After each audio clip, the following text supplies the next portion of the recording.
दोस्तों मैं देख के आया हूँ टाइगर श्रॉफ की बागी फोर। और भसंड के इस महासागर के रचयिता हैं डायरेक्टर ए हर्षा। और प्रोड्यूसर महावीर महाबहादुर महाप्रचंड पहलवान प्रोड्यूसर हैं साजिद नाडियाडवाला। क्योंकि यार गोबर में 200-250 करोड़ लगाने के लिए तो यार जिगर चाहिए। खैर फिल्म शुरू होती है। शुरू के सीन में दिखाया गया कि एक ट्रक ने टक्कर मारी कार को और कार उछल गई हवा में 100-200 फीट और फिर नीचे गिरी। और इसमें टाइगर श्रॉफ घायल पड़े हुए हैं ये दिखाया गया। फिर एकदम से वो सड़क गायब हो जाती है और वो कार पड़ी हुई है रेलवे लाइन की पटरी पे और रेलवे इंजन आ रहा है। अब सड़क पे पड़ी हुई कार अचानक पटरी पे कैसे आ गई, ये अगर आपके दिमाग में सवाल आया है तो इस सवाल का जवाब शेक्सपियर की मशहूर पोयम टिंकू टिंकू टंटा नोबडी नोज द घंटा वाली पोयम में है। सो उसके बाद फिर ये कहानी आगे बढ़ती है। टाइगर श्रॉफ को एक बीमारी है, वो डेल्यूशनल हैं और इसके डेल्यूशनल का एक साइड इफ़ेक्ट होता है कि आदमी ऊंची ऊंची बिल्डिंगों की बिल्कुल मुंडेर की तरफ लेट के बीड़ी फूकता हुआ टसवे बहाता है। या किसी बड़े से पहाड़ पे अपनी कार को बिल्कुल पहाड़ की एज पे ले जाके फिर दरवाज़ा खोल के खिड़की को फिर अपनी खोपड़ी को उसी वक्त बिल्कुल खाइयों के ऊपर लटकाए हुए बीड़ी फूंकता है या सिगरेट फूंकता है या चरस फूंकता है जो भी। जो जो लोग ऐसा नहीं करते हैं वो अपनी गर्लफ्रेंड से अपनी बीवी से या अपनी कोई भी जो महिला मित्र हो जिनके लिए उनको सॉफ्ट कॉर्नर हो वो उनका उनका प्यार जायज़ नहीं है भाई। तो आप लोगों को जिनको भी अगर अपनी बीवी गर्लफ्रेंड एट्सेट्रा एट्सेट्रा के लिए अपना प्यार प्रूव करना है तो 20-25 ऊंची मंजिलों पे जाओ और मुंडेर पे लेट के सिगरेट फूंको। ये बात अलग है कि फिर वही बीवी गर्लफ्रेंड कूटेगी तुम्हें कि साले पागल हो गया क्या, फिर आके मेरे पास मत रोना। पर खैर ऐसी फिल्मों में ऐसी पोजीशनिंग की जाती है। खैर फिल्म के नाम पे जो भी है उस पे आ जाऊँ। तो ये एज़ यूजुअल इनका नाम है रॉनी। इनका भाई है, वो रोल किया है श्रेयस तलपड़े ने। आई एम श्योर कि बेचारा श्रेयस तलपड़े भी एक मिडिल क्लास टाइप एक्टर है, घर की EMI VMI लोन की भरनी होती है तो ऐसी फिल्मों के चेक लेने पड़ते हैं। तो वो भी हैं। फिर ये भाई साहब को एक अलीशा नाम की लड़की से प्यार हुआ था जो मर चुकी है, लेकिन बाकी की दुनिया उन्हें समझाने पे तुली हुई है कि ऐसी कोई लड़की नहीं है।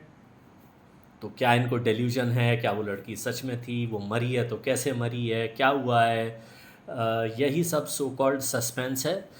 बाकी तो ये पूरी फिल्म ही सस्पेंस है, मतलब हम देखने के आए हैं वो ही नहीं लगा।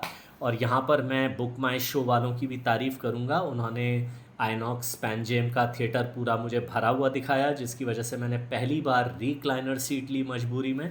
और जब मैं थिएटर में घुसा तो उस थिएटर में मुझे मिला के कुल 20 लोग थे। तो मतलब बुक माई शो आपकी बदमाशी को भी सलाम। और तो फिर खैर मैं मतलब मैंने थोड़े 150-200 रुपये और जाके ज़्यादा दे के गोबर सूंघा है। तो खैर मैं फिर ये आगे बढ़ती है कहानी। फिर पता चलता है कि एक चाको नाम का आदमी है संजय दत्त जो इस कहानी में इन्वॉल्व है। और उसकी वजह से ये सारा रायता टाइगर श्रॉफ की लाइफ में फैला हुआ है। बीच बीच में ऐसे सीन आते हैं कि 250 लोग आ गए टाइगर श्रॉफ से लड़ने और टाइगर श्रॉफ ने दे चाकू खचा खचा खसाक घुसाक भूम भाम मार मार के 250 लोग मार दिए। और बीच में एक दो गाने भी आते हैं।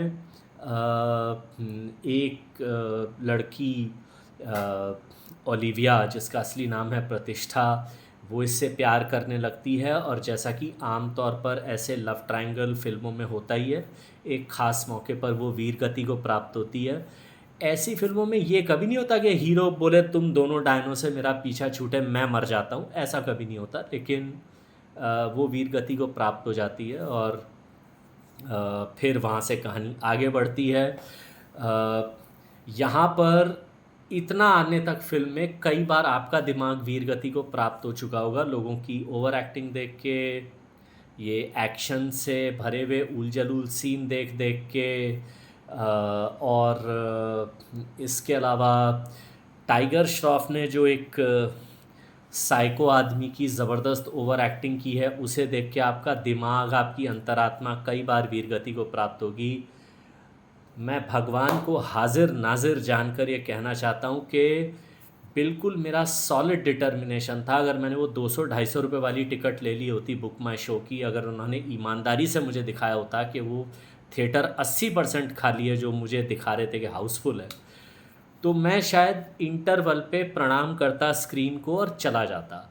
लेकिन क्योंकि मैंने रिक्लाइनर सीट के पैसे भरे हुए थे, थोड़ी देर तो मैं रिक्लाइनर से खेला हूँ। बटन दबाते हैं, उसमें पीछे से कुर्सी बड़ी हो जाती है, आगे से लिटा देती है। मैं तो वही खेल कर रहा था, बीच बीच में फ़िल्म भी देख रहा था।